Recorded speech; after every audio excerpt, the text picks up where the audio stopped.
Hey, how you doing? I'm all right. How are you? All right, Were I'm you gonna able to make you. disable the yeah, I see Yeah. question. I think we said I'm gonna make you co-host. Let me see. To make you co-host, I go to where?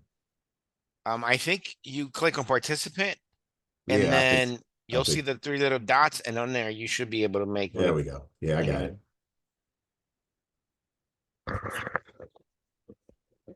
Yes. Okay, got you in there. All right, I think I got everything set up. Um, People are starting to come in. We'll admit them, and I guess we'll give it till what 105 or so to start, maybe. Yeah. Okay, got about 41. Okay. Okay. Hopefully Good we get a number. good. Yeah, I sent it out to students and people. So, It was 17 before I sent out that last minute reminder. oh, okay. So it doubled pretty quickly. I mean, hope nobody shows up at the room. I sent it all to my, you know, my the people I can get it to. Yeah. I'll start letting these people in at about 12:55. Sounds good. Um, but really, I think we got it set up to where, we can go all. I'm hoping, can you see a Q&A option at the bottom? Let me see. Am I? Oh yeah, I see it. I see it. It's there. Yeah, it comes up, but when I open up on the side where there's the waiting room, um, it won't. It takes it away. Oh, well, we'll see. If worst case scenario, we'll go ahead and allow them to. What do you think they should ask out loud, or just open the chat and let them ask in the chat? I think probably let them ask out loud. Okay, Um, good enough. Good yeah, because enough. I think in order to enable the chat, you have to like kind of like turn it off and then turn it back on because you got to do it beforehand. Well, I Unless did. I that thought I did. unless they update it. Yeah, I thought I did, but we'll see. Because I didn't see the Q&A down there when I was doing it earlier. So Okay. Because I'm able to see it now. yeah, I It see it now. says it says open, answer, dismissed. Well, we'll figure it out. Yeah.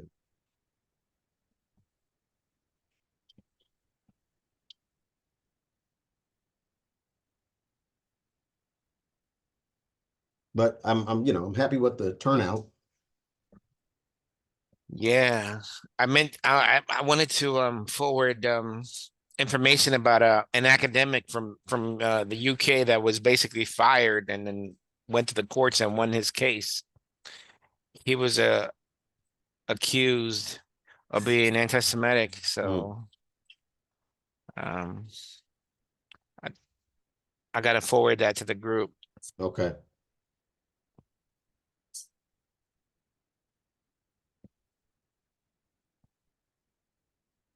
Well, since people are starting to come in, maybe we can start at 1 o'clock. We'll see.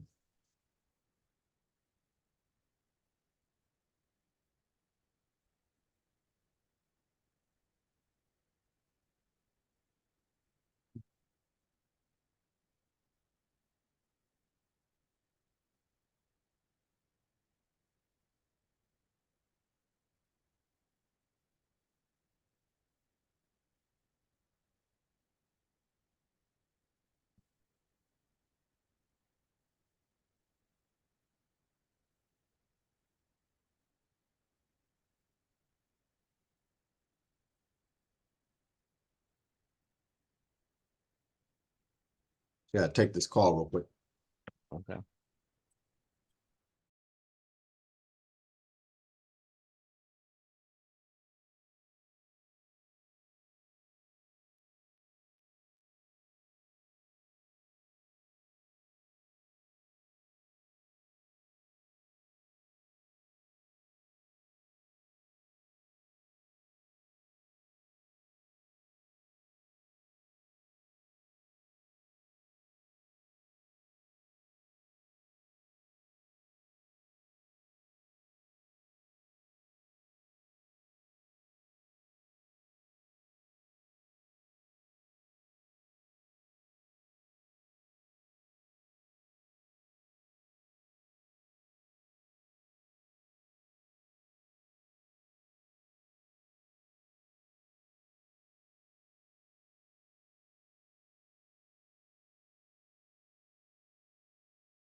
Okay, folks, this is Gus.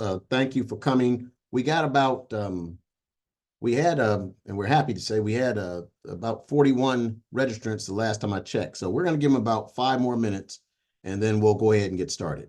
Thank you again.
Okay. We want to thank all you for joining us.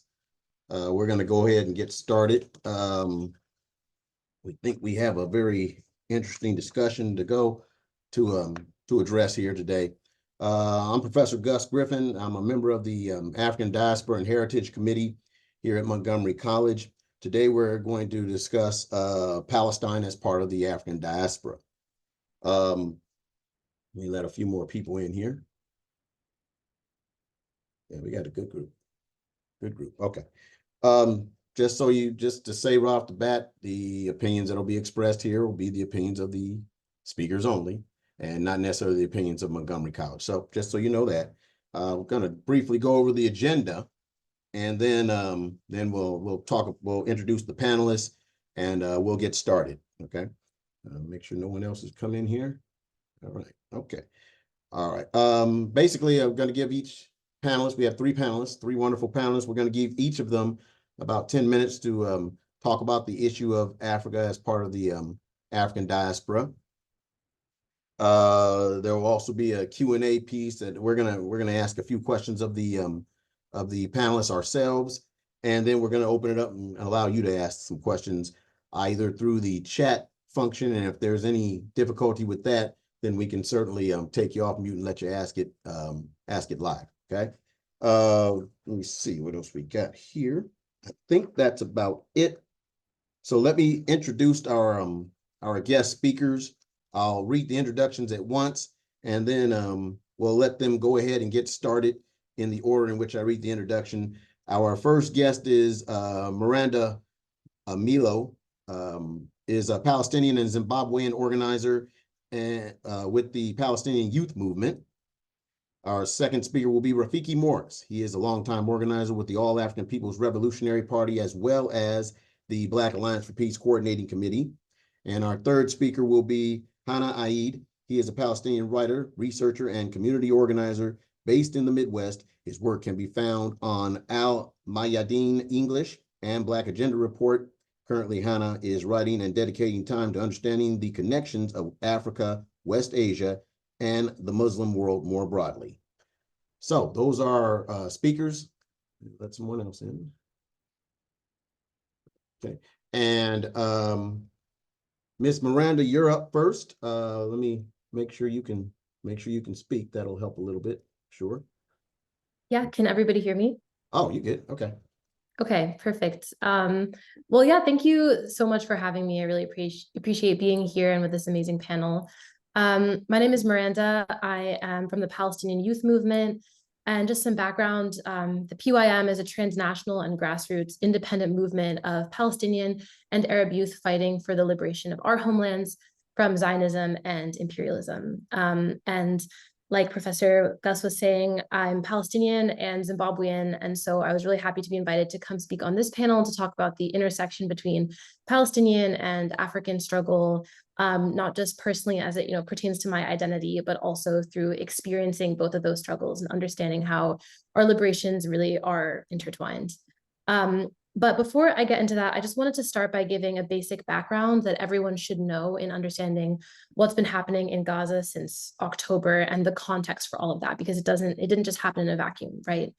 But as many of us probably know, since October 7th, over 30,000 Palestinians have been martyred, killed by the Zionist state of Israel.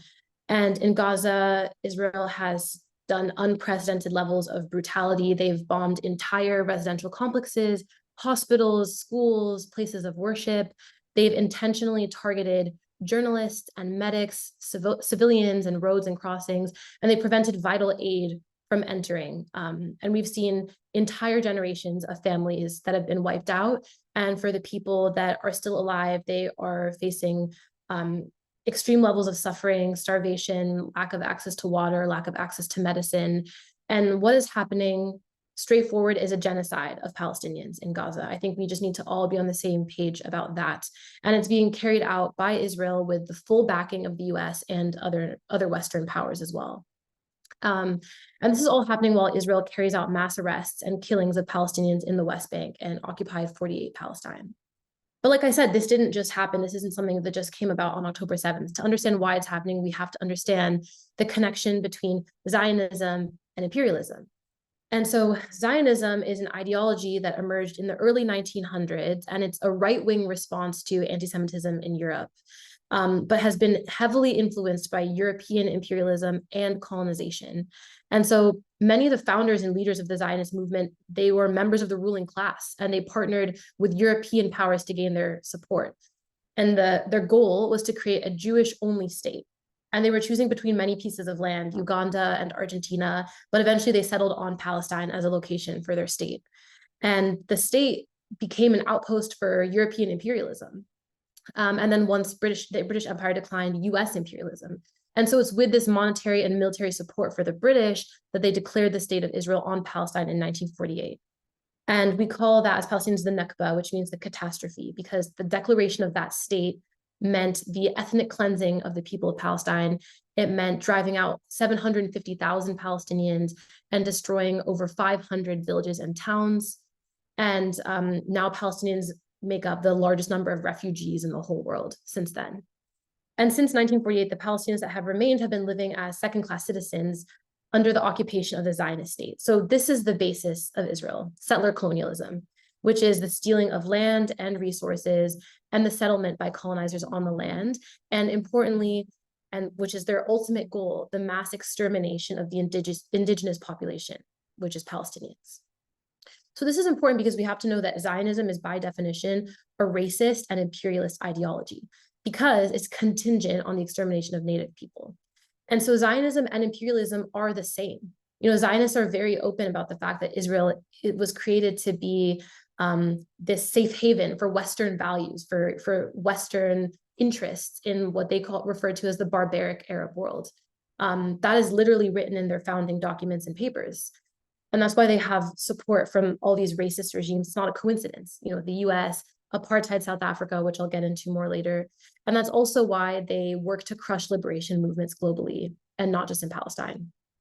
But what's also important to know about that is that over the last 76 years of Israeli occupation, Palestinians have continued to resist, and they continue to push back through many different means, both in Palestine and the diaspora. And so that's what's really important about Gaza. So since 2007, Israel has imposed a land, air, and sea blockade on Gaza.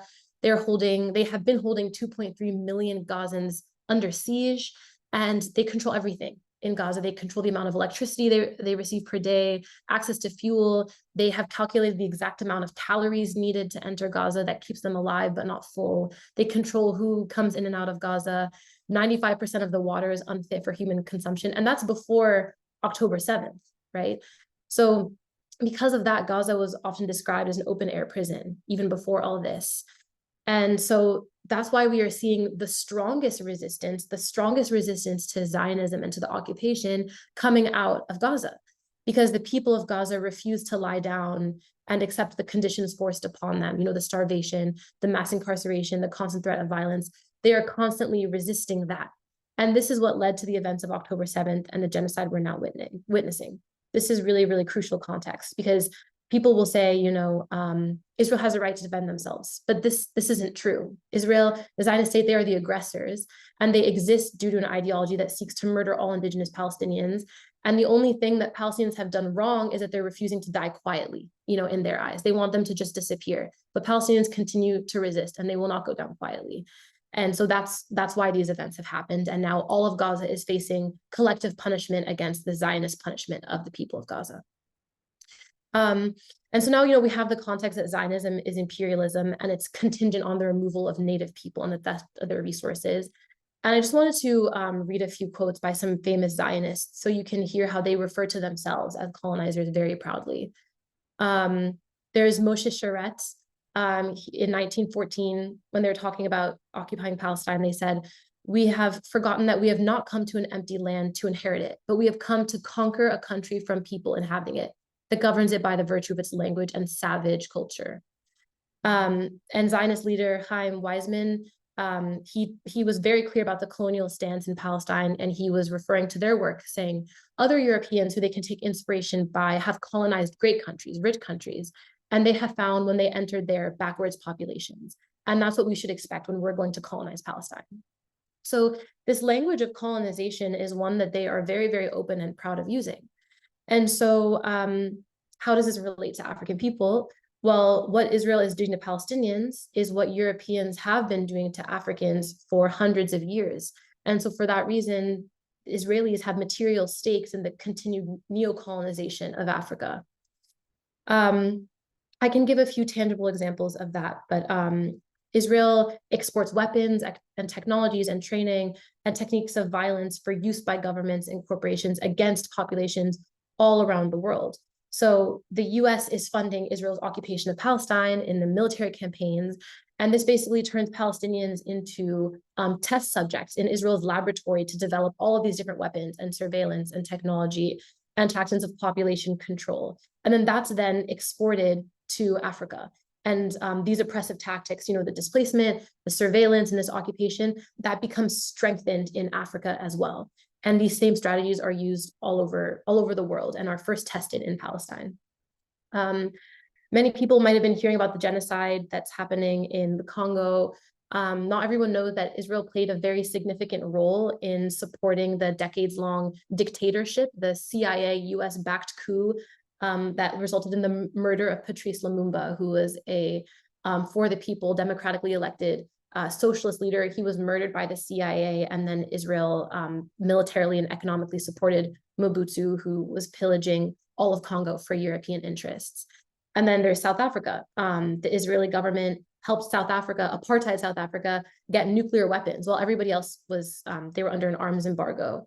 And they had really good relationships with the Bantustans, and they had great relationships with the apartheid South African government. And there was a lot of collaboration between the Israeli intelligence, the Mossad, and the apartheid South African defense forces.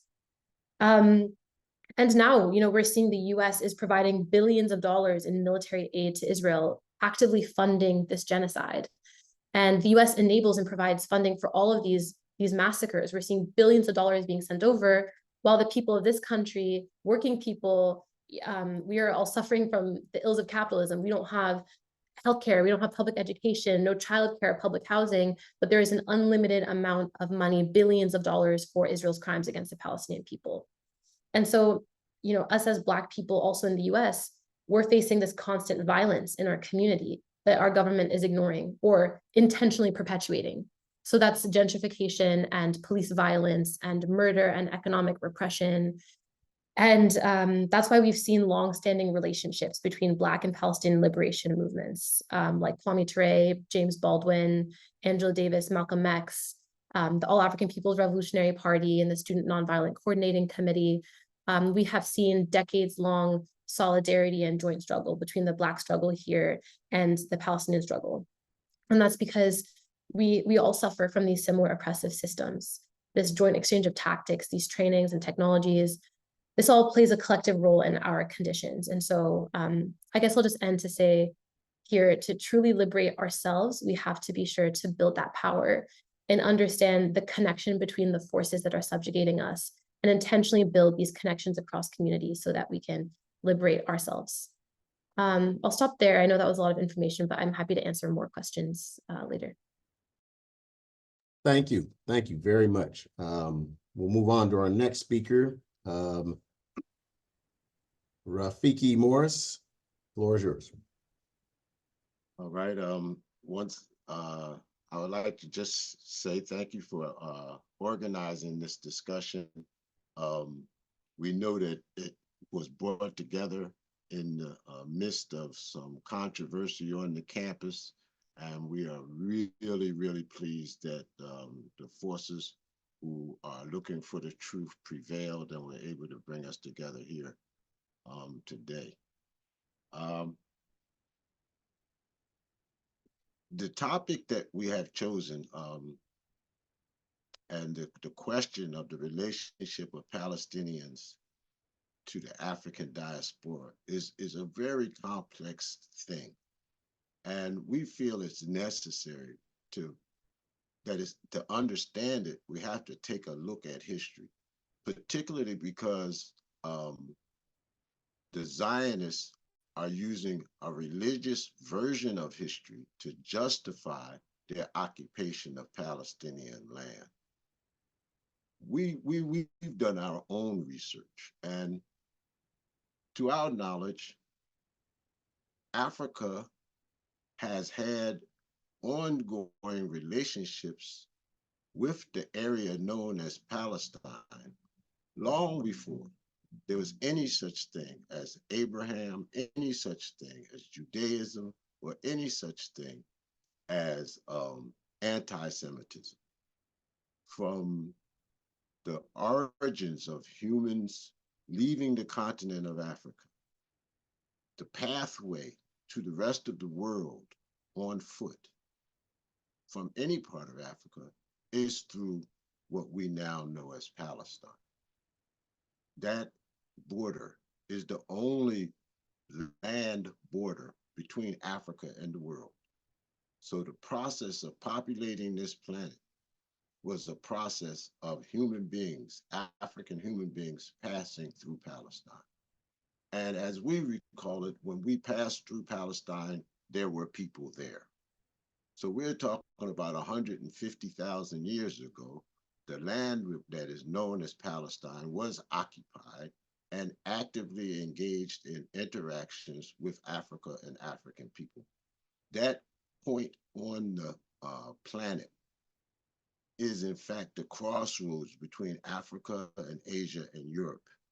And it has always been the object of envy for empires going back many, many, many, many thousands of years.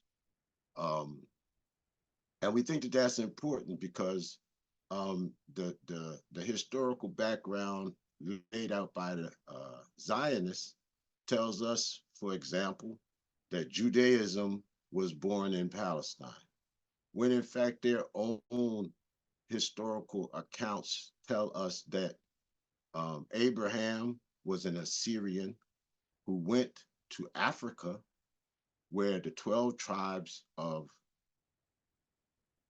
Zion were born. So Judaism has its historical origins, not in the land known as Palestine, but in the land of Africa. Um, and we think that this is important because they give us this history that God gave this land to the people. And we here, in this instance, have demonstrated that that land was occupied by people long before there was any such thing as Israel. Secondly, we think that the, the relationship between Africans in Africa and outside of Africa to what is happening in Palestine is directly connected to the ongoing struggle being waged by Africans and also by Palestinians to rid themselves of the effects of imperialism. The imperialist is founded, imperialism, modern imperialism is founded in settler colonialism. The first major settler colony, one could argue, was the Irish. But we also know that the US is a settler colony. The US was born of settler colonialism. And the tactics and methods that were used by the US to colonize and control and dominate the USA, for example, are the exact same tactics and methods that are being used by the Zionists to dominate Palestine. In fact, the model of the US is the model that is being followed by the Zionists in Palestine. But what is that model? Well, first is invasion. Second is the conscious effort to annihilate the indigenous population. Third is to concentrate those who are not killed into concentration camps. In the US, they call them the natives reservations, but a reservation is nothing but a concentration camp. And it's the same thing as what was happening in Palestine. We'll see the same model being practiced in settler colonial South Africa. We see the same model practiced in settler colonial Australia. We see the same model practiced in Canada and in many other places in the world where settler colonialism has been seen as a way for Europe to export its surplus population and import the resources of other lands in order to perpetuate the capitalist and imperialist system. So we don't think that you can really understand the relationship of Africans to the Palestinians without an understanding of imperialism. As Sister Miranda said, Zionism is imperialism.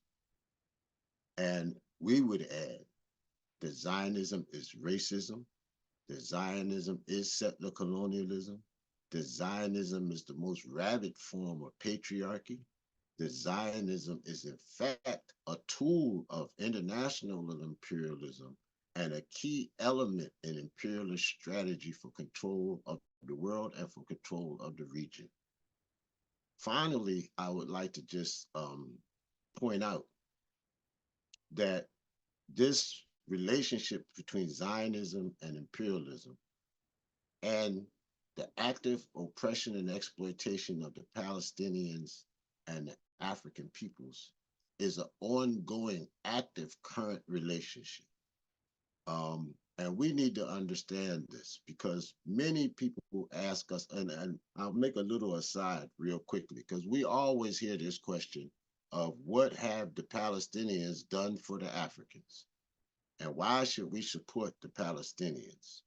And there are many historical and political reasons why the African masses in the US and around the world should support the Palestinians. But I like to raise up a ethical question, because anytime you see a people who are going through this genocidal type campaign, we think that every human being on the planet Earth has a moral responsibility to stand up and stand against genocide. You don't oppose evil simply because it is being done to you, and you don't support others who are suffering from genocide on the basis of what have you done for me lately. No, right is right and wrong is wrong. And what is happening in Palestine today is a crime against all humanity. If you cut your finger off, the whole body suffers. And if you oppress and exploit and murder a segment of humanity, all of humanity is under attack. And simply based on that ethical premise, we think it's clear that not only should all African people be absolutely and totally in support of the struggle that's being waged by the Palestinian, but all of humanity needs to step up. This is a scourge, and this is an unimaginable horror that's being inflicted upon a people in front of our very eyes. We see it every day. And if you're not moved to get involved and engaged in the struggle to bring this genocide to an end, be you African or European or Asian or whatever identity you claim, then you must question your own humanity. And we put this question to test on an ethical stand, even though we do know that we have clear political, ideological reasons and historical reasons for supporting the struggle of the Palestinians. We think we're fighting the same enemy, and we think we need to coordinate our efforts in order to ensure that that enemy is defeated. And we'll stop there and prepare to accept any questions or comments from the audience. Thank you. Thank you, Rafiki. All right, our last panelist is Mr. Hana Aid. Let me make sure we got him ready. All right. Yeah. Can you hear me? All right. Yeah. Yeah. Well, I want to, echo, my two co-panelists. Thank you for putting this on. I think this is a really important discussion. And before I kind of go into some of the more concrete relationships between different African states and movements and the movement for the liberation of Palestine, I kind of wanted to pick up on something that Rafiki had said, that, this is the Palestine, the land of Palestine is the, and this is a quote from the early Zionist imperialists, that is the gate to Africa and the bridge to Asia, right?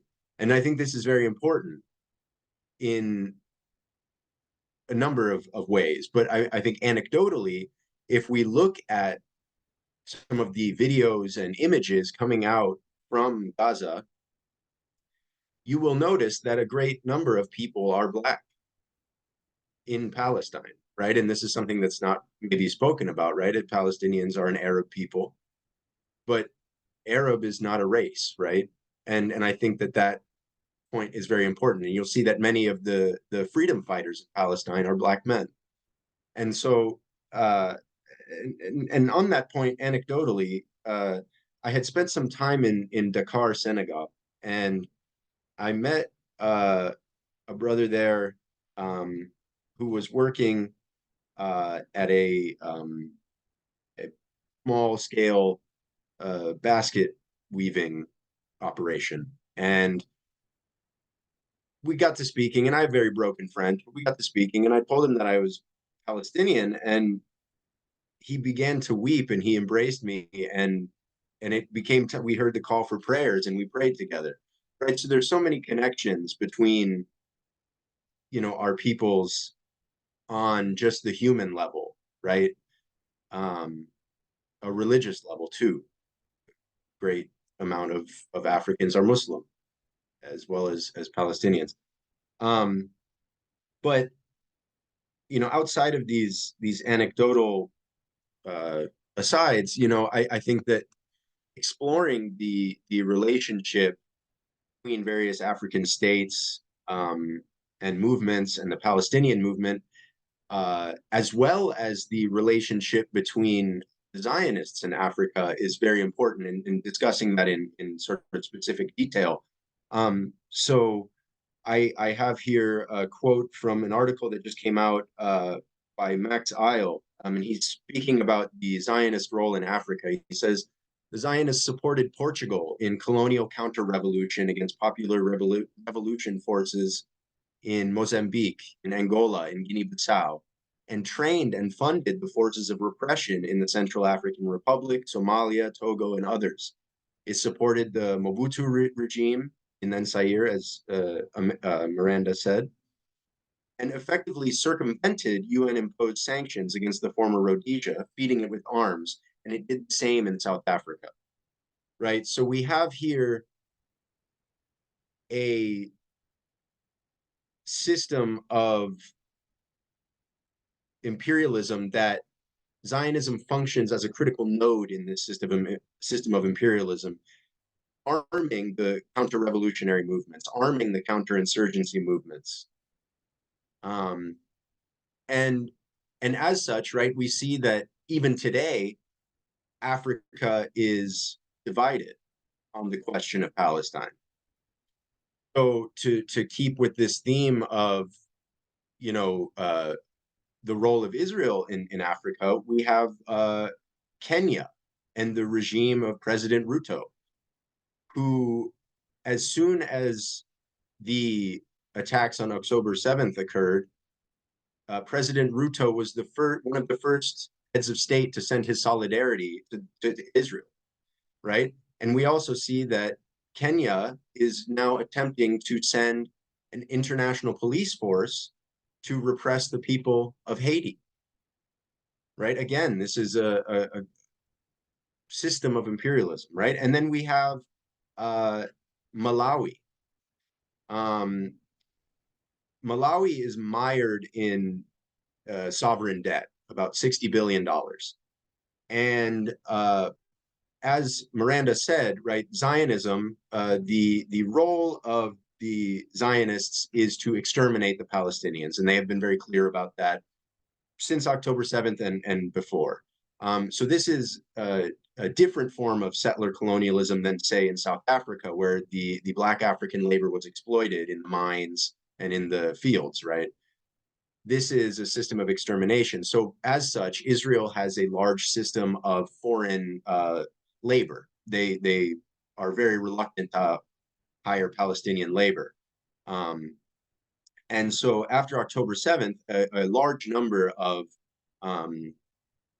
foreign laborers, foreign migrant labor, left back to their homelands, whether it's India, Thailand, Nepal, and other states in the tricontinental area.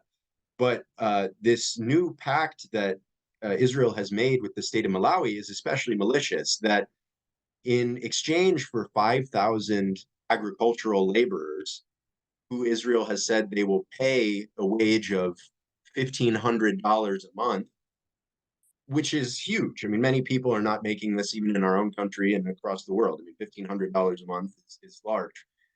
So in exchange for these laborers who will make this amount of money, Israel has said, well, we'll pay some of your sovereign debt. But what was not exactly discussed openly in the media is that the way that this sovereign debt is going to be paid by Israel is actually by garnishing some of that $1,500 a month from the workers from Malawi who are going to the colony to work. So that seems like debt peonage to me, right? Another word for that is slavery, right? So we have this, that's the relationship of the Zionists to Africa, right? But then we also have the relationship of the Palestinian revolutionary movement and other African revolutionary movements, both contemporarily and historically. So I'll start historically, right?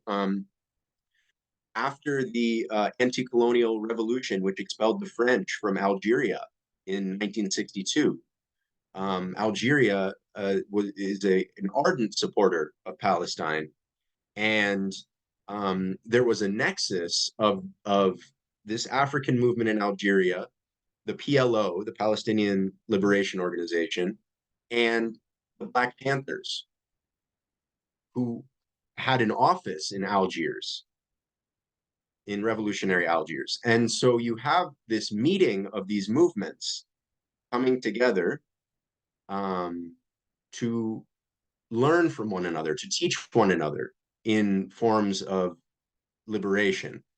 And that material support that the Algerians gave to the Palestinians was in the form of not only money, but and vocal support in international forums, but also providing training camps for Palestinian revolutionaries to learn guerrilla tactics against the Zionists. And the same was happening in South Africa historically. The relationship between the ANC, the African National Congress, and the PLO was very strong. And many Palestinians went and trained in South Africa and then returned to Palestine to fight against the Zionists. Now, I wanted to also touch on something that Miranda said about South Africa and the fact that the Zionists offered nukes to the racist white minority government to use in a last resort. And this was something that was seriously discussed among this minority white regime in South Africa, was using nuclear weapons against the masses of Africans fighting against them. But also after apartheid, I think many of us know this famous quote from Nelson Mandela. He said, we know all too well that our freedom is incomplete without the freedom of the Palestinians. But after that, and after the death of Mandela, right, the ANC has become corrupt and does not necessarily express the will of the South African people and support the African Revolution, right? And the only reason why the ANC took the Zionists to court in the International Court of Justice for genocide is because after October 7th, there were massive protests by the people of South Africa in support of Palestine, right? And on that same note, I had the privilege to meet Reverend Alan Bosak, who was a minister in South Africa, who was a major figure in the anti-apartheid movement. And while he commended this case against the Zionists in the ICJ, he said, we have also put this out of our control, right? We have put the decision in the hands of judges from all over the world who could support or could deny our claim, right? And he instead argued that in South Africa, what needs to be happening are things that are in South Africa's control. South Africa needs to prosecute the SANDF soldiers who go fight the South African National Defense Forces. South Africa should prosecute those soldiers who go fight on behalf of the Zionists upon their return to South Africa. South Africa should block their ports to Zionist ships, like the Yemenis have done, right? Blocking the Red Sea. South Africa should have a legally enforced boycott, divestment, and sanctions movement, right? So I think that this point that we should do things that are in our control wherever we may be, I think that is very key, and especially in Africa, right? So while it's commendable, this case at the ICJ, I think that many countries can be doing more, and I think it's also important to kind of make a distinction between countries like Algeria and South Africa, who are very ardent in their support for Palestine, and also those movements in Africa which may not have a public-facing opinion, on Palestine, but whose movements create the space on the world scene and strike a blow to imperialism. So I'm thinking of what's happening with the alliance of Sahel states in Mali, Burkina Faso, Niger, right? They are taking a stand against the French colonialism. And like Miranda said, prior.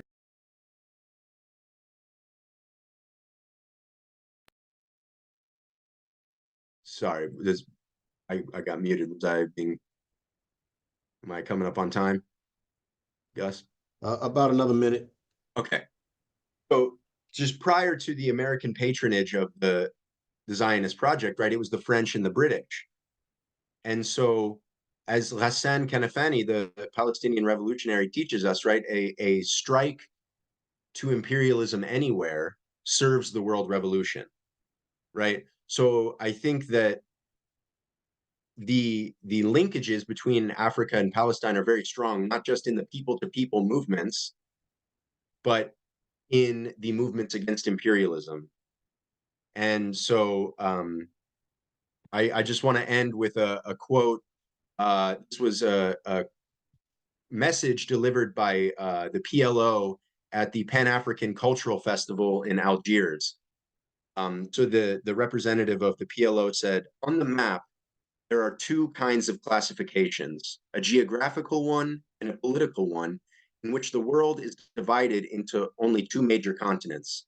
All the forces of revolution, liberation, and justice stand against the forces of colonialism, racism, and imperialism. Africa on this map is a cause more than it is a continent. We therefore came here as being part of Africa the cause, although we are not from Africa the continent. Thank you.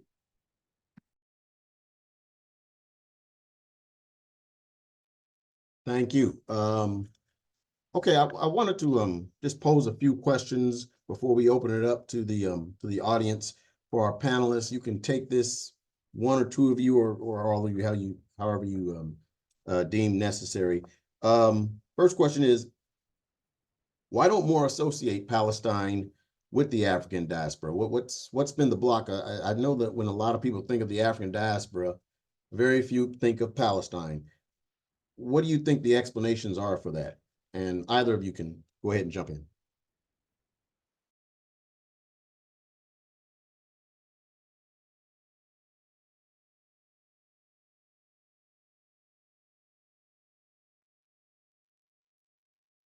Rafiki or Miranda, do you want to? Let me make sure everybody's on, the people unmuted that need to be unmuted. Just a minute. You can start first, and I'll just jump in if there's anything else. Okay. I mean, again, I want to start with an anecdotal story. I train in martial arts with someone who's part of the Black Lives Matter movement here locally. And when we started talking about Palestine, she told me, well, you know, the Arabs used to own slaves. And so why should I support this movement, right? And it's kind of like what Rafiki was saying earlier, right? You know, that this is a moral and ethical question. And I think that an assault on anyone is an assault to everyone, right? But I think that this is something that unfortunately some people, you know, see as a block, maybe that, you know, there's some friction between Arabs and Africans. But I think that Arab-African solidarity has been alive for a while, and that it is fraught with imperialist plots to break us apart, right? Divide and conquer has always been a you know, plot of the imperialists. And so when we're comparing, let's say, for example, the you know, pre-Islamic Arab slave trade and then the transatlantic slave trade, we here in America are affected by one of those, right? Many of the major banks and corporations in this country got their start aiding the slave trade in some way in this country, right? Whereas I don't, you know, recall the Arab slave trade coming to America or really continuing after a certain point, right? And so I think that there's a key distinction there, right? That the structures of imperialism, colonialism, Zionism, racism are shaped by one and not the other. And I think that there's a intentional confusion, an intentional divide and conquer, which seeks to break our movements apart. But I'll leave it at that. Yeah, I mean, I think on that like note of divide and conquer, I think it's a very common Zionist strategy to not just Zionist, but imperialist in general, to make marginalized people feel like they're engaging in their struggle by themselves and alone because they realize that there's so much power in unity. And to speak to the question of African diaspora in Palestine, a lot of Palestinians are Black or of African descent.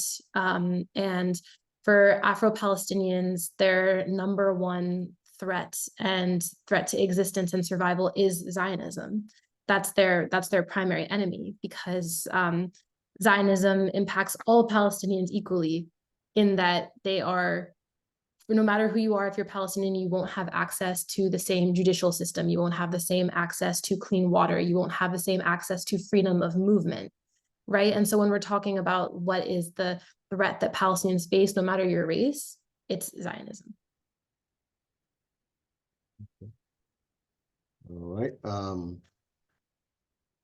So my second question is, and some of you have gone into this already, in some of your statements. There are, yeah, you actually really just did. There are more than a few Black folks in the United States who essentially say we have enough of our own struggles. Why should we take up another struggle with another group where there is no reciprocity? Yeah, I guess I can answer that. And we did touch on this a little bit, but as we said, Zionism is an inherently racist ideology, and it primarily relies on three things to exist: imperialism, capitalism, and white supremacy. So we've shared a lot about how our struggles are similar and how what we face is similar. But I think what's really important to highlight is that our enemies are the same, right? And they can only exist and be strong with the help of each other. And so whether we connect our struggles across the globe, our enemies are already doing that for us. Because as we talked about earlier, Zionist organizations and Israel have been working to destroy liberation movements and struggles, even if they're not on the surface Palestinian. So, for example, the ADL, the Anti-Defamation League, is a Zionist organization, and they have worked in really close proximity with the US government, and they worked as a private spy agency, which a lot of people don't know, but they were feeding information to the FBI and surveilling the Black freedom movement. So they surveilled Martin Luther King, they surveilled Malcolm X, they surveilled anti-apartheid activists in South Africa, and they actually collected information on 700 organizations and 1,400 individuals, some of which didn't necessarily even touch on Palestine directly. And so Zionists have committed decades and millions of dollars to thwarting Black liberation. Why would they do that, right? It's because they understand, even if we don't acknowledge, they understand that all of our liberations are intertwined. And so they don't want to see the unification of the people against our oppressors. They want us to believe that we're all on our own individual paths. And so we have to understand that if our enemies are working together to thwart our liberation struggles wherever they pop up in the world, we have to work together in order to achieve actual liberation. Rafiki, you still there? Did you want to add anything? Hope I didn't lose him, but at any rate, okay. We'll let him come back later. Okay, right now I'd like to open it up for questions from our Zoom audience. You can go ahead and add your question to the chat, and we'll try to get to as many as we can.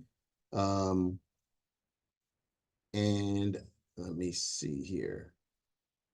I'll read off the first question, and then we'll rotate and try to make sure that a lot of people get their question, as many people as possible get their questions in. This first question is from an anonymous participant, which is fine. What can be done now politically to get aid trucks in? Children are starving to death. What can we do to push something in the Senate? Either of you can jump in on that.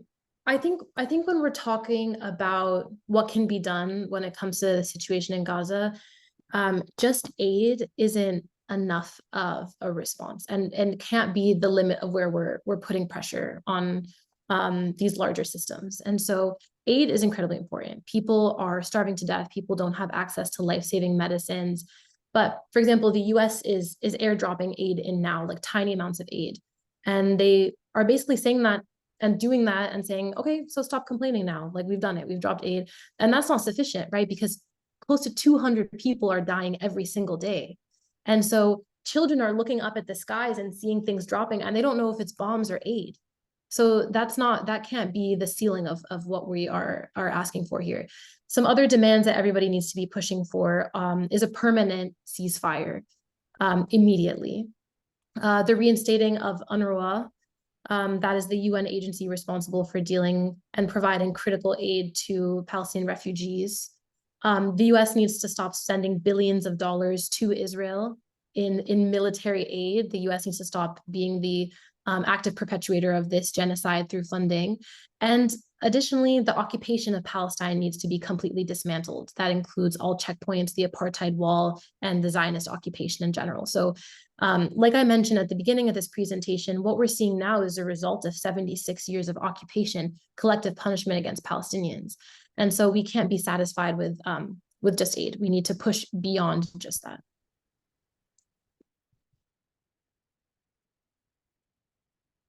All right. All right. We got Rafiki back. Did you want to add anything to that?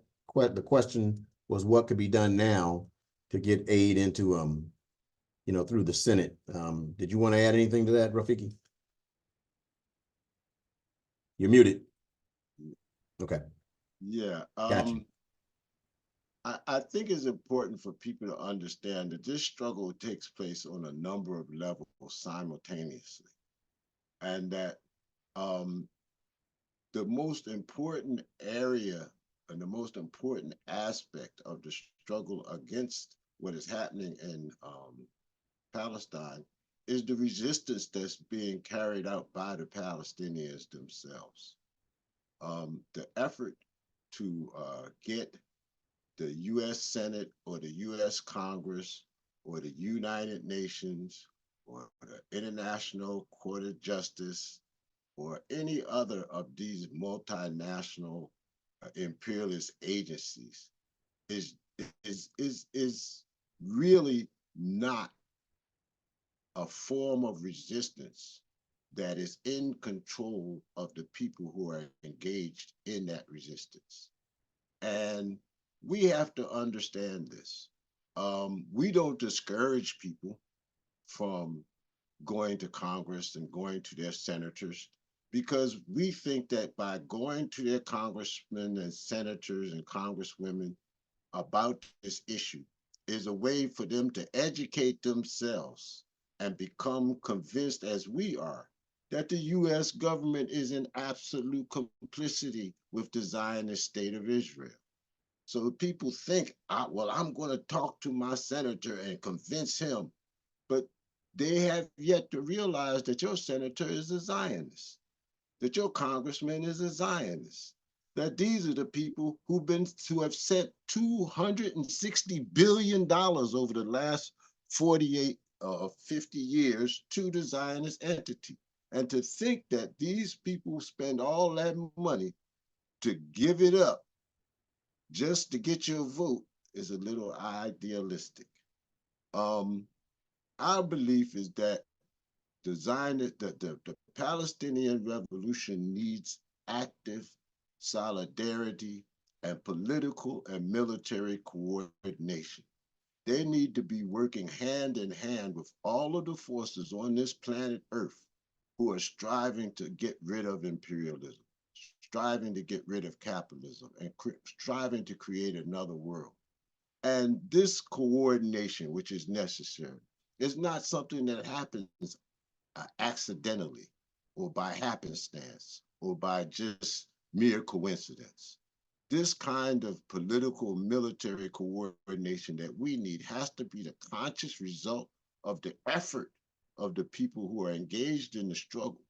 And we have to go out of our way to integrate ourselves into each other, to understand the strategies, the tactics, and the approaches that the Palestinians have put forward, and then to see what we can do to augment and support and be in coordination with that effort that the Palestinians are engaged in. Imperialism wants us to think that Palestinian resistance is an act of terrorism. And we need to communicate and make people understand that Palestinian resistance is an act of heroism. The Palestinian people are literally today dying for their freedom. Their blood is being spilt, and they are not asking for a ceasefire in exchange for abandoning their rights to the lands that they seek to control. They want to cease fire because people are being massacred, because food has been transformed into a weapon of genocide. That genocide has been transformed into a method of gentrification. That the water is a weapon. Water, the right to drink water, the right to live. So we have to understand. I had a long conversation with some Palestinians, and they said two things to me that I thought were very, very instructive. One, they said that the BDS movement is the floor and not the ceiling in the struggle to liberate Palestine. That's the least that people can do, the least that institutions can do, the least that governments can do. Rafiki, just real quick, can you explain what BDS means just for those who might not know? It's boycott, divestment, and sanctions. In other words, it's an attempt on the level of the popular masses to sanction Israel and to deny them the resources and the funds that are necessary to perpetuate this process that they're engaged in. And it's a call that's been going out for a long time. In fact, in some states in the US, they say it's illegal to be for the BDS. So they made it a crime to support sanctions against Israel. So what I'm trying to say is that we are engaged in a struggle, not for an immediate resolution of what is happening. Yes, we support ceasefire, but we think the ceasefire, if it's significant, should be permanent. We don't understand this idea of a pause in a genocide. That makes no sense. That is ridiculous. You're massacring people and you're going to pause. No.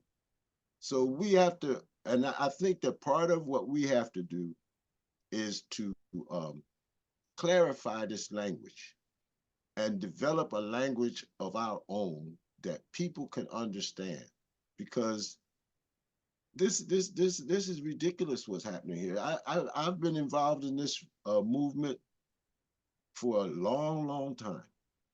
In 1978, we came out and said, smash Zionism.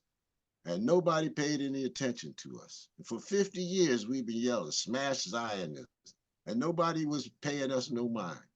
Well, now, smash Zionism is the historically determined mission of an entire generation. And the whole world knows that the only solution to the problem in Palestine is the destruction of this Zionist entity. And this is what we need to be organizing to do.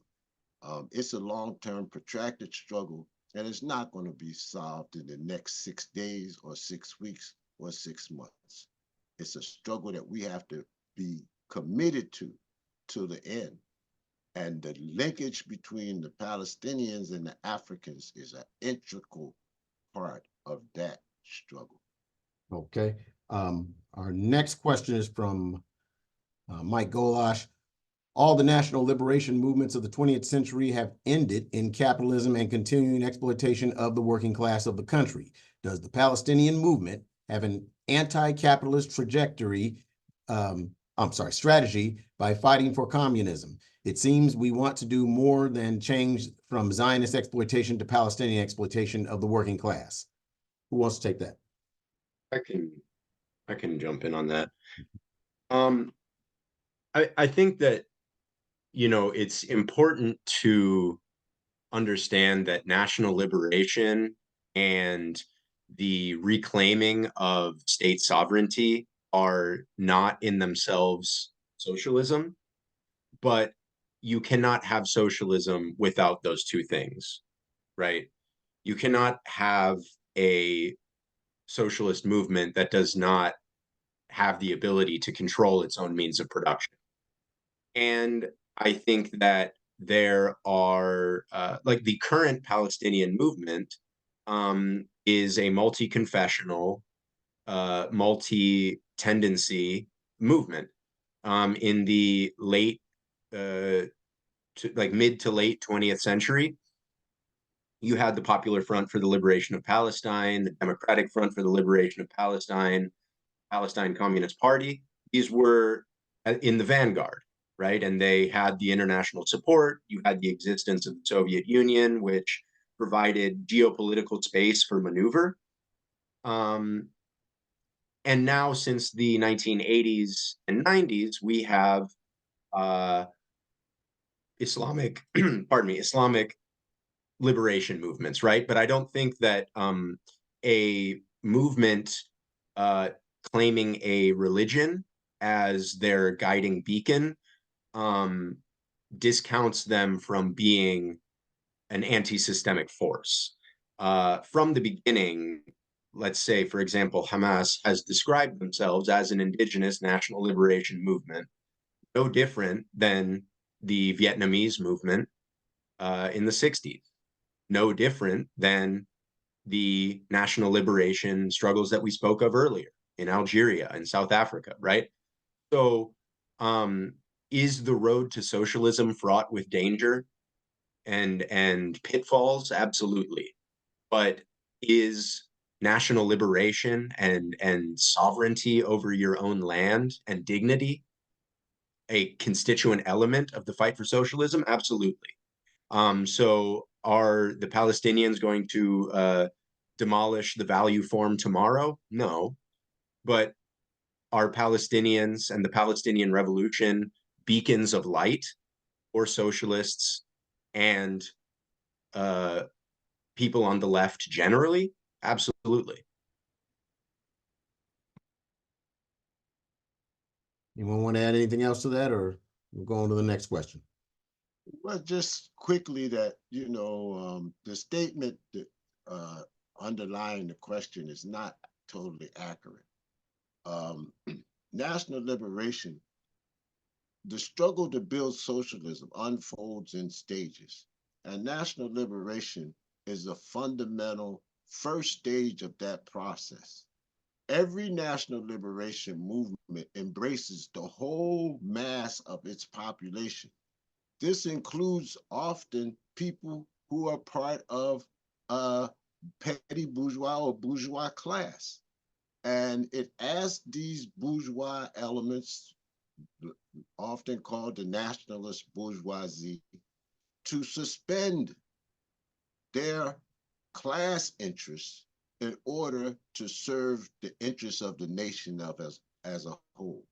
Now, this doesn't mean that once independence is achieved, that those class contradictions will not be addressed and will not emerge. In fact, the history shows us that it is precisely when national liberation is achieved that the class contradictions within these movements come to be a primary problem for the revolution. And I don't have any reason to believe that this is going to be any different among the Palestinians. The Palestinians are clearly aware of their working class masses. They're aware of what remains of a peasant class inside of Palestine. They're aware of the petty bourgeoisie and their sometimes collaboration with the forces of imperialism, and they're aware of their own bourgeoisie. And they have convinced all of these forces to come together to fight the Zionist entity, understanding that the aspirations of any of those classes is connected to the liberation of the land. So we have to understand the process of engaging in revolutionary struggle. It's not just an abstract theory. It's a step-by-step process that requires the conscious participation of the masses of the people, which means that you can't move this revolutionary forward any faster than the masses are moving. And we've seen what happens with these vanguards that run out ahead of the masses and the contradictions that that causes. So we have to be a little bit more sophisticated in our analysis in order to understand the actual concrete relations of production that exist and how those relations of production can be changed by this revolutionary process. Okay. All right, we'll go to the next question. And it was mentioned since the question came up, but the question was basically, no one has mentioned Hamas. So anybody want to talk about that as being neglected? Who wants to go? Miranda, you want to go first? Yeah, I guess I can say that like in mainstream settings, most of the time when people bring up Hamas, it's in order to shut down conversations around Palestine, and in order to scare people out of speaking in favor of Palestinian liberation. The US has said that Hamas is a terrorist organization. The US also said the ANC, the African National Congress, was a terrorist organization, that Nelson Mandela was a terrorist organization, that the Black Panthers were terrorist organizations, the guerrilla fighters in Zimbabwe were terrorist organizations, the guerrilla fighters in Vietnam were terrorist organizations. So, you know what I'm saying? That is just a way of scaring people out of speaking on behalf of national liberation struggles. There are many different ways in which Palestinians all over the world, in Palestine and in diaspora, have been fighting for Palestinian liberation. As Nelson Mandela said, everyone who seeks to struggle for their own self-determination seeks to do so peacefully. And when they're met with violence, they'll respond with violence. And that's what I think we're seeing here. Palestinians and all marginalized people who are fighting against their colonizers have a right to resist by any means necessary. And that takes its forms and has taken many different forms over the decades and even now. I want to jump in and add on that I think that one strategy of the U.S. Imperial forces since the supposed war on terror has been to divide the Muslims, right? And heighten sectarian splits and, you know, yeah, as we spoke about earlier, divide and conquer, right? But I think that what Hamas has shown is an extraordinary ability to refrain from that sectarianism. They have positive relationships with Iran, which is a Shia government, the Houthis in Yemen, the Ansar Allah movement are, you know, their religious orientation is a minoritarian sect of Shia Islam, but that doesn't matter. They believe that their duty is to protecting the sanctities of their faith, their region, and promoting a message of unity. So I think that, you know, as Miranda said, the question of, well, do you condemn Hamas has been used as a cudgel since, I mean, before October 7th, but especially after October 7th. And so there are many reasons why it's used as a cudgel. I think that also there's a language barrier. Many people in this country don't speak Arabic and read Arabic. And so therefore they are denied access to primary documents which provide a truthful message, right? That, you know, no matter the that one claims religion as their ideological beacon, it doesn't excuse them from being a national liberation movement, right? I think that we need to get over these mistakes of the 20th century, that you have to be a secular communist to be respected or something like this. You know, I think that, you know, national liberation stems from, as Rafiki said, it stems from an answer to the national question. We can't just have some cosmopolitan vision and say, oh, well, why don't they support this? Why don't they support that? Why are they against this? Why are they against that? Well, you have to factor culture as a factor of revolution, right? Amilcar Cabral spoke of this, that culture and the production of culture is integral to the revolution, right? And so to expect that a movement should denounce their own faith or should denounce their own cultural particularities to be considered adequately revolutionary or not a terrorist is to concede to the enemy's line of questioning and the enemy's line of discussion, which I think that categorically we should all refuse to do. And I think that I'll just end, by saying that, what Chairman Mao said, with no investigation, there is simply no right.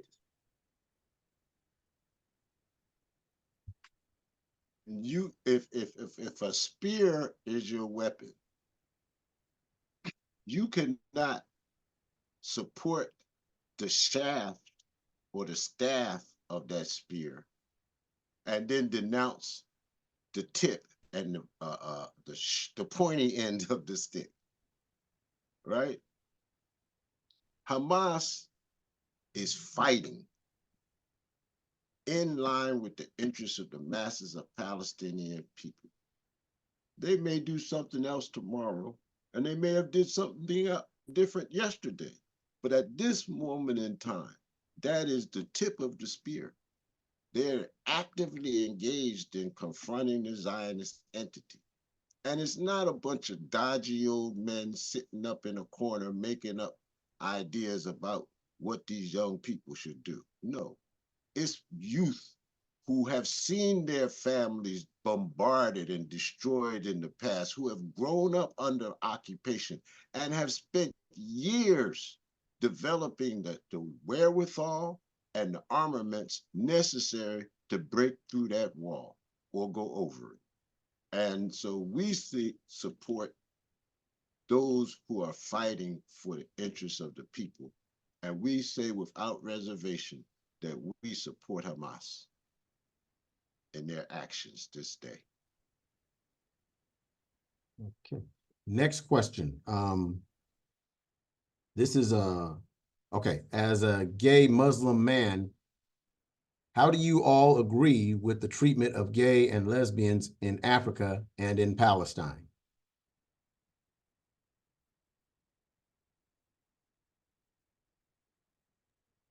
There's a concept known as pinkwashing, which is what imperialists will try to do to cover the crimes of an imperial government. They will make claims that are based in racism and Orientalism that are not substantially true. A lot of people will try to justify the occupation of Palestine by Israel by saying, well, look how well LGBT people are treated in Israel compared to Palestine. If you are Palestinian, whether you are gay or straight or trans or a woman or a man, whatever it is, you will be targeted and persecuted by the Zionist government. They don't, when they're indiscriminately bombing people in Gaza, they are not protecting the rights of women or LGBT people. So this question actually is based on a lot of Orientalism and a lot of racism. People who are queer in Palestine, their primary enemy is the Zionist government, who's depriving them of all of the basic things that they need to live. I would encourage people to look into a few different organizations that support the rights of LGBT people in Palestine, and which calls for primarily the end to the occupation, end to the Zionist occupation. I can put the names of the organizations in the chat. I have to quickly look them up because I don't remember off the top of my head, but I would encourage everybody to push back against these types of claims that, like I said, are based in Orientalism and racism, and try to hide the crimes of Zionist imperialist regimes in this way. Before anyone else goes, Maya Schoen, please re-enter your question. For some reason, I don't see it now. So if you could please re-enter your question, I'd greatly appreciate it. Anyone else want to respond to that, Hannah or Rafiki?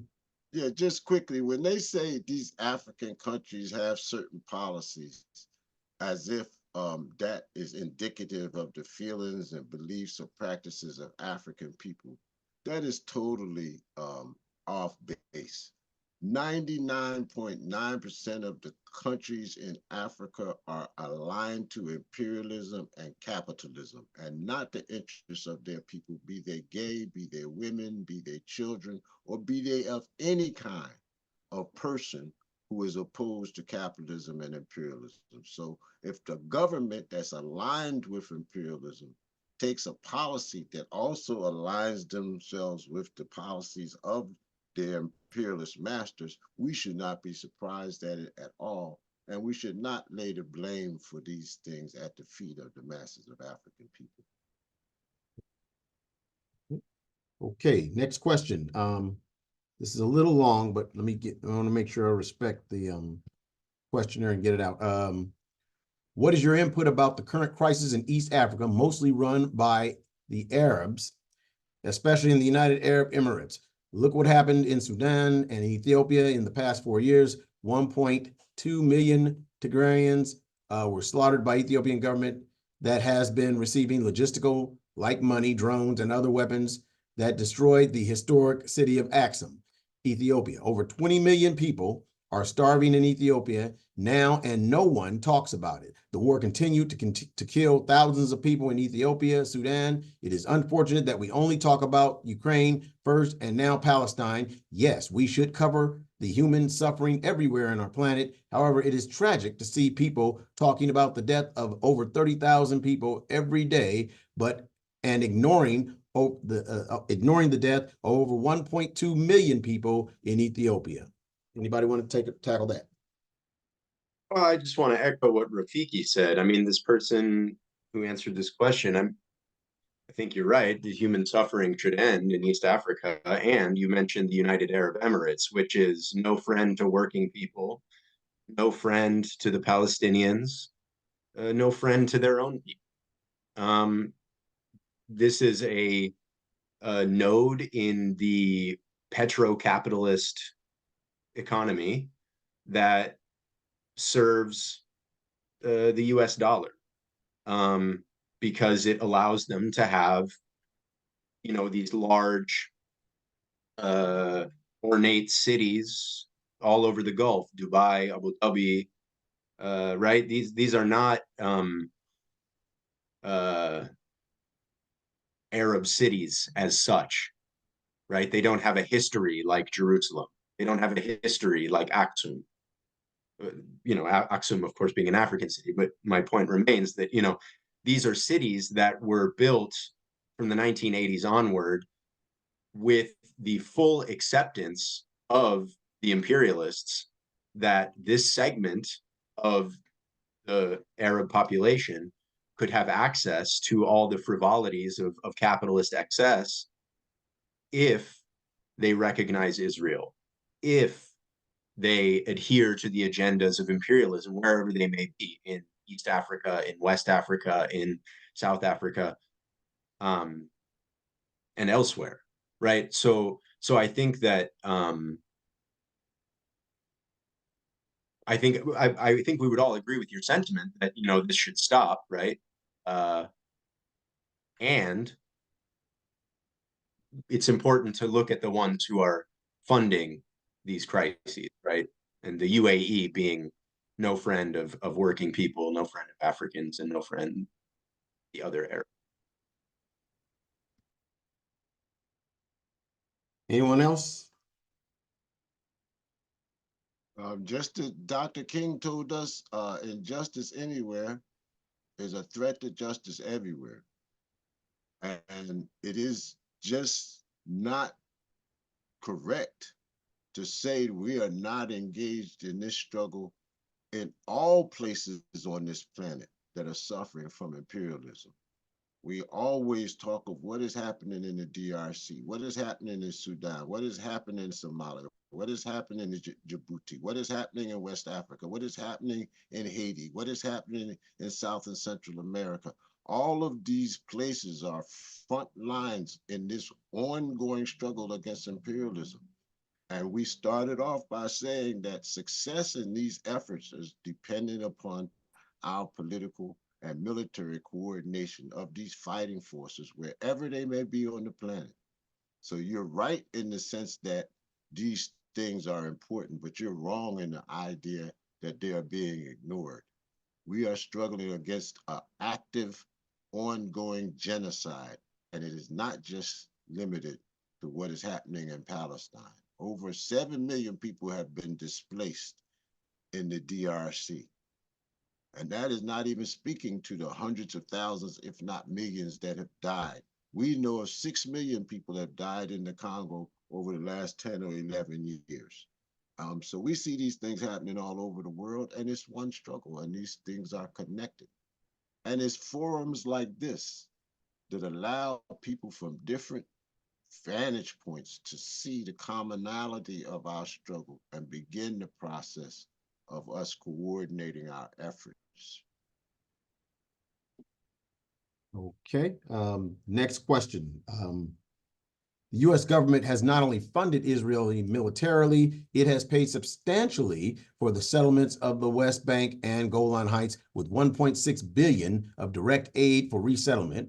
First and foremost, stop arming Israel. That's a statement.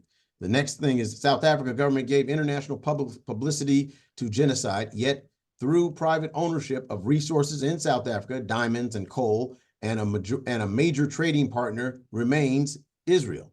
53% of South African coal sold to Israel, along with 1/4 of its diamonds.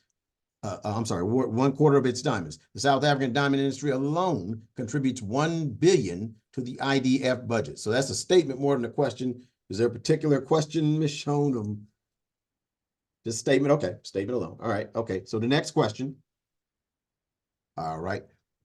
Why do you think people refuse to acknowledge the land theft, massacres, expulsions, theft, or destruction of homes, and now a genocide that Israel has done to Palestinians, and continue to see them as victims, and the actual victims, continue to see them as victims, as opposed to the actual victims, Palestinians, as terrorists for defending their rights, lives, and land from white supremacist settler colonialists? Who wants to go with that?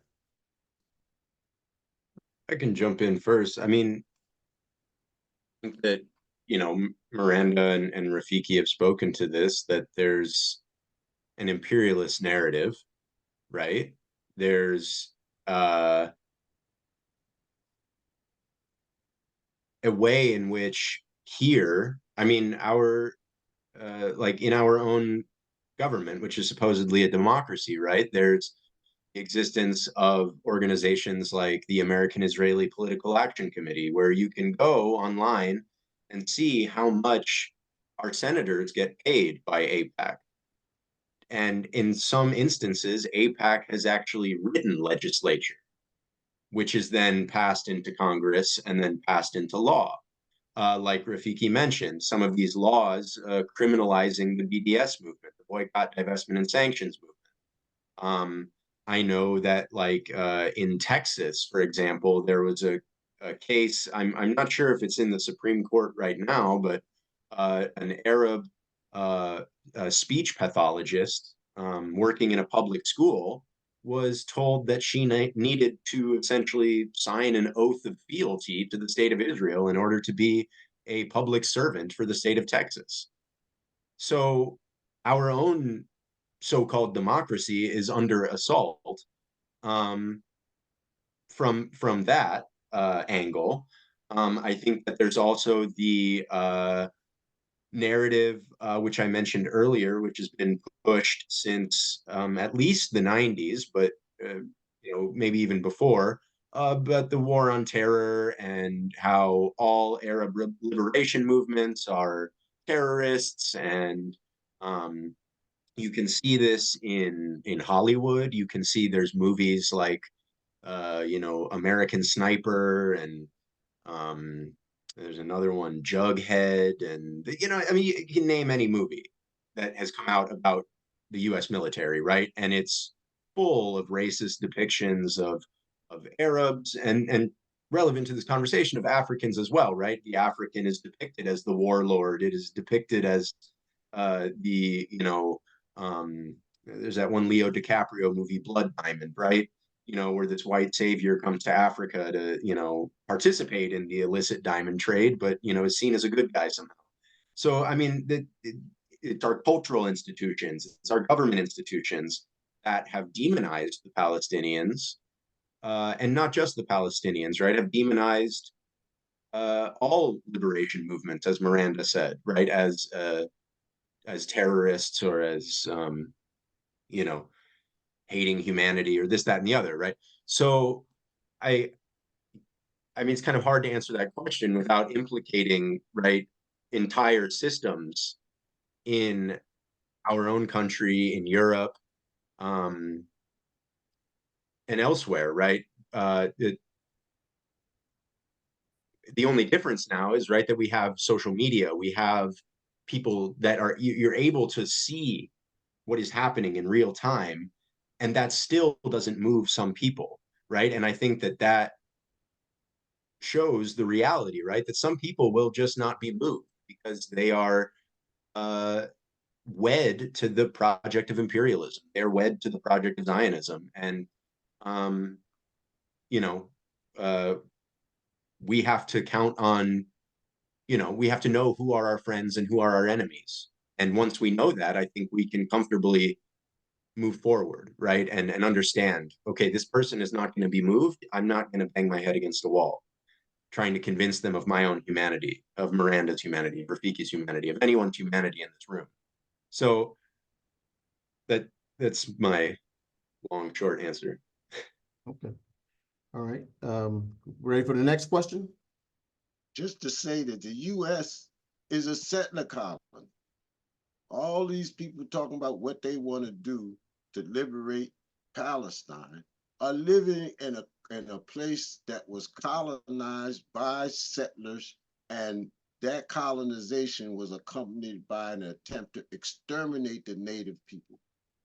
And then people start talking to me about what we're going to do somewhere else. They're comfortable in their Americanism. Mm. And they should be ashamed to call themselves an American if they understood the true history of what America is and what America has done, not only to the native people here, but to people around the world. So I have pause with folks who are telling us that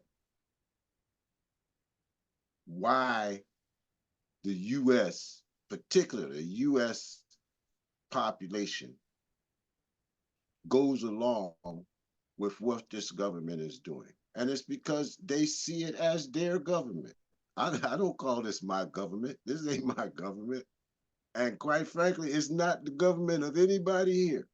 It's the government of an elite capitalist class that is bent on the domination of the planet.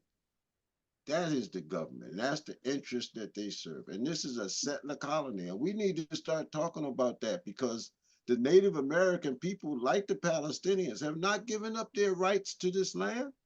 It's theirs. They're not telling us to get out, but they ain't saying it ain't theirs. So we have to come to grips with some real hard facts in this struggle against settler colonialism. Because these are established states. Canada is a settler colony. And nobody is talking about that.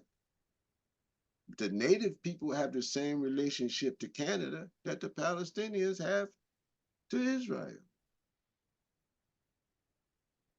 Okay. All right. Our next question. Just one second. All right, here we go. Okay.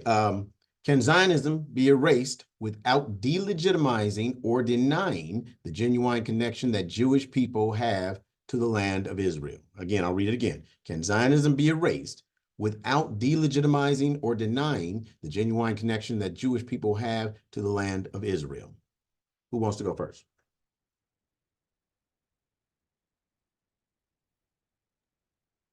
I think the unequivocal answer is yes. I mean, in the existence of groups like Jewish Voice for Peace, um, there's a group of ex IDF soldiers who go on international tours and essentially recount the horrors they were told to perpetuate. I think the unequivocal answer is yes, and the evidence of that is also historical. That prior to Zionism, which Miranda had laid out, that Zionism was a movement that began in the late 19th century, right, late 1800s, early 1900s. It was a minority movement among worldwide Jewish community. That the majority of Jewish people in that time, when Zionism was attaching itself to colonizing countries, the majority were saying we should fight for our rights in this country that we are in. Whether it was France or Poland or Russia, or that was the majority trend in the Jewish community, was one of assimilation and recognizing that the Jewish community is an international community. And also, yeah, historically, though Rafiki is absolutely correct in what he said in his initial statement, that the origins of Judaism are likely in northeastern Africa, the connection still remains. There were Jewish people living in Palestine prior to the creation of the Zionist state in 1948. Another example historically is in, and I know the question is about the Jerusalem, the land of Palestine, but in Al-Andalus in southern Spain, when Spain was ruled by the Muslims, this was the golden age of Jewish philosophy.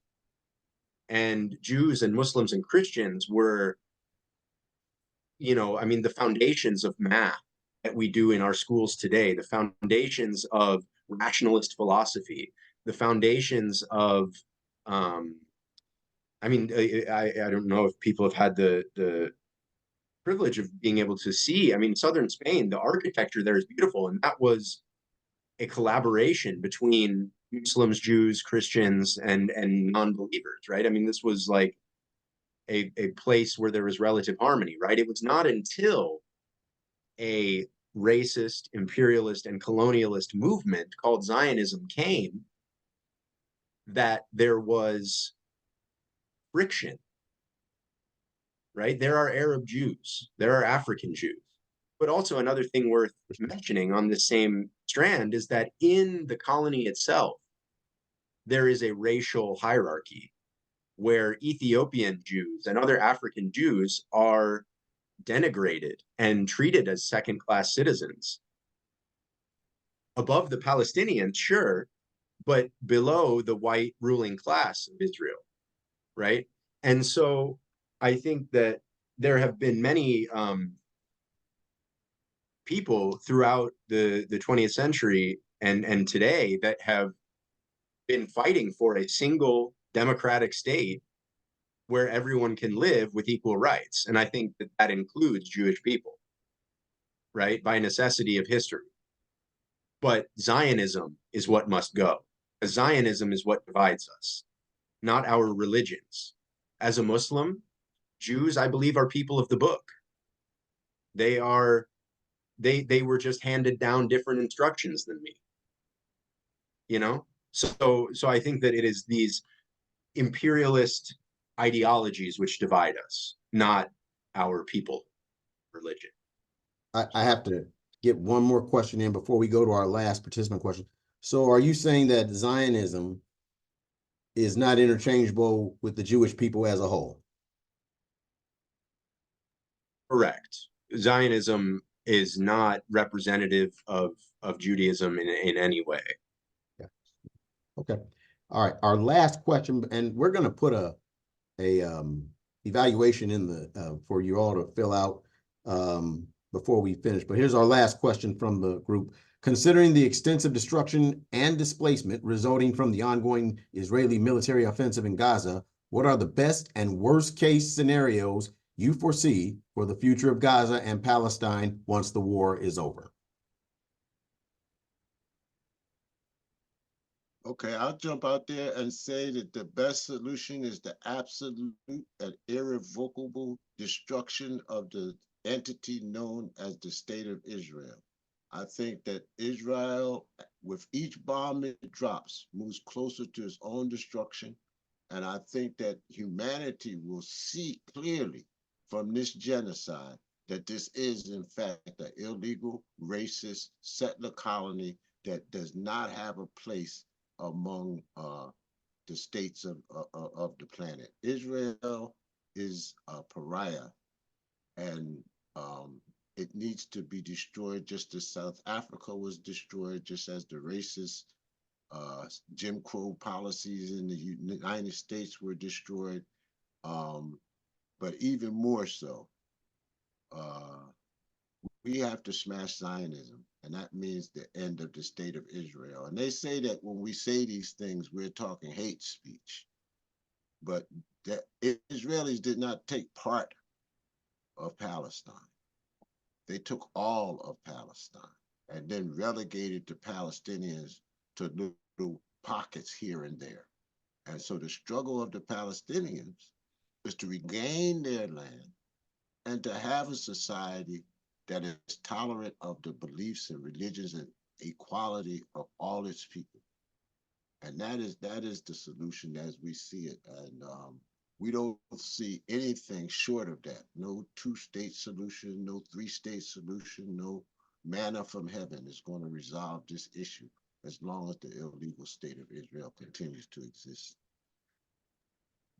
Yeah, I thank you for that. I would just say, yeah, it's not a best or worst case. It's the only option is the complete liberation of Palestine, all of historic Palestine, and for all Palestinian refugees that are living in exile to be able to return to our historic home, which is Palestine, wherever on our historic lands we want to live. People won't lose a national liberation struggle because it's the most important thing in the world to us. And that's how you see people in Palestine continue to resist despite 75 years of occupation.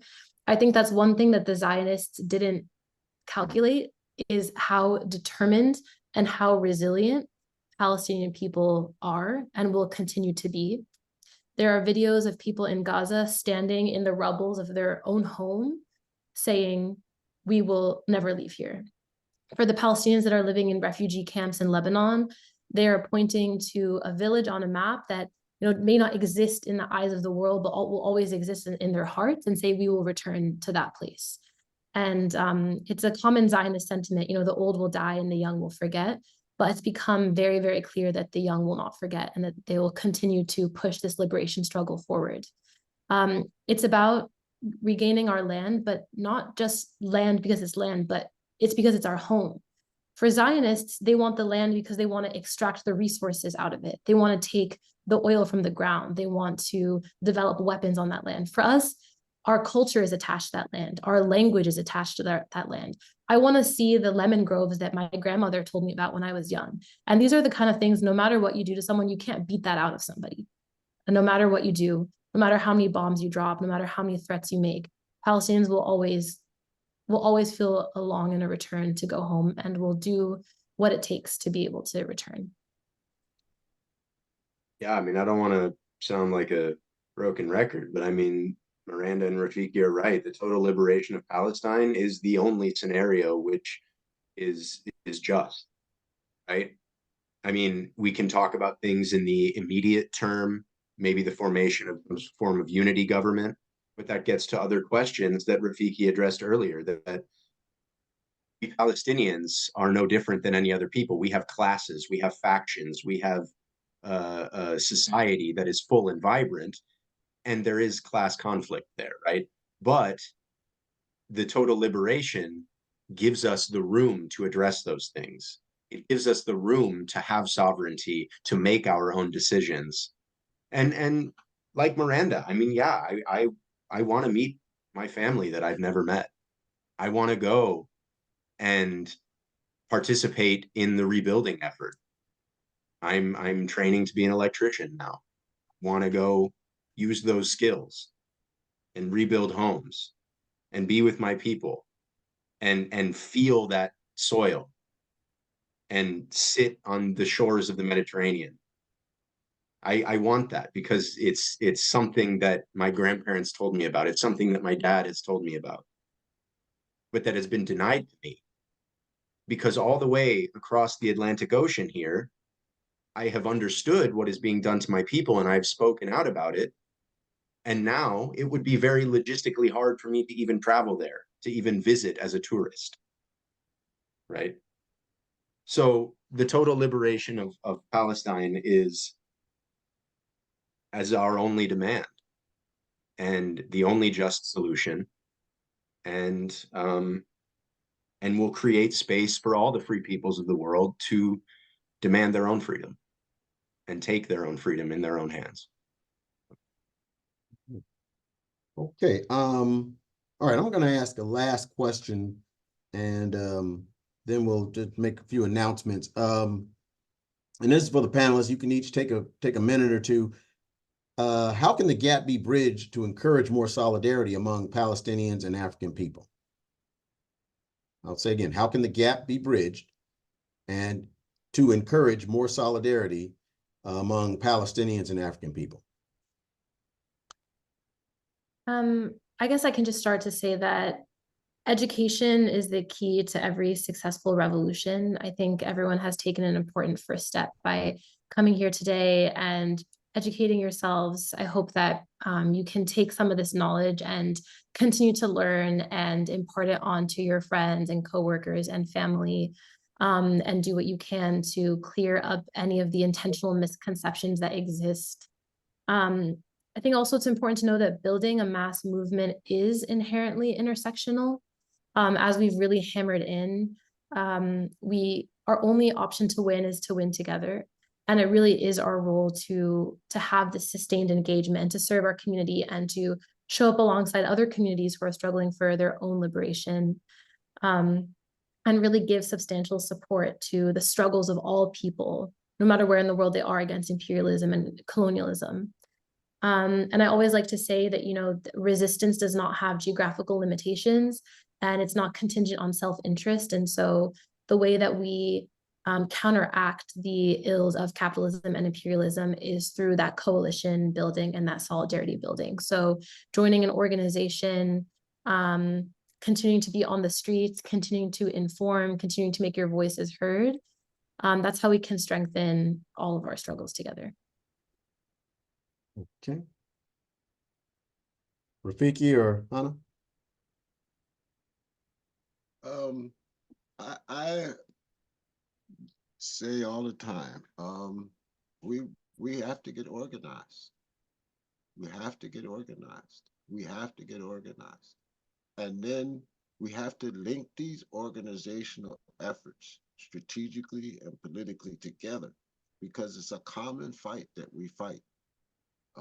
The struggle in the US, the belly of the beast, does not proceed in the same tactical way as the fight on the ground in Palestine, but it is part of the same fight. And then the other thing I would say is become aware of what's happening. CNN, MSNBC, ABC, CBS, you name it. These people are lying to you. They're not telling you the truth. You don't see the millions of people around the world who are in the streets on a daily basis, working together in this struggle to liberate Palestine. So the idea and the sentiment that there's this major gap between the Palestinians and the Africans is not true. What exists is a growing unification, a growing coming together, a growing recognition that we are all engaged in the same fight against the same enemy. And what is required of us, each of us, in our own environment, to organize the people in those environs and bring them to the struggle. This is the key thing. We're politically educating people and organizing people to understand their relationship to each other and also to engage in the struggle for their own liberty. Because one of the best things we can do to help Palestine is to bring it into capitalism, imperialism in the United States. That would be a wonderful thing for Palestine. But we're not organized to do that, and we need to be. So that's what I would suggest.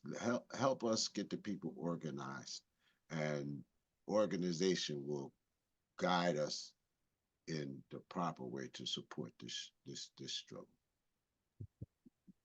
Yeah, I absolutely agree with what both of you just said. I mean, organization is important, and in this talk we've been speaking a lot about Africa, the cause, and Africa, the continent. But here on our own soil, there was a movement, the League of Revolutionary Black Workers, who Michigan, right? in Michigan, yeah, in Detroit, with Arab members of the local UAW, shut down production for Palestine. This was like in the 70s. Okay, so the blueprint is there, right? Our movements are connected. And when we're talking about organization, we have to understand what the most important tactics are here. Because Rafiki's right. The tactics in Palestine are what is happening in Palestine. Tactics that need to happen here are qualitatively different, right? And we need to organize with labor. We need to shut down our ports to trade the Zionist regime. We need to organize in our religious communities here in the United States. One of the largest Zionist organizations is Christians United for Israel, and they prey on people's sense of religiosity in order to spread Zionism and spread false ideas. So that to Miranda's point, right? Education is important. The Cuban Revolution wouldn't have been successful if they were not teaching people to read. Mm-hmm. The ability to read, the ability to understand the world around you in that way is transformative, transforms your very being. And so, I don't know how much more I can add. I mean, I think you both said it very eloquently. We need to organize, we need to educate, we need to agitate, and we need to just know that we're going to be called every name under the sun, but we got to keep going. We got to keep going. All right. Well, I thank you all for your for being a part of this, and that includes, of course, those of you in the Zoom room. Just a few announcements. By the way, we're going to send everyone who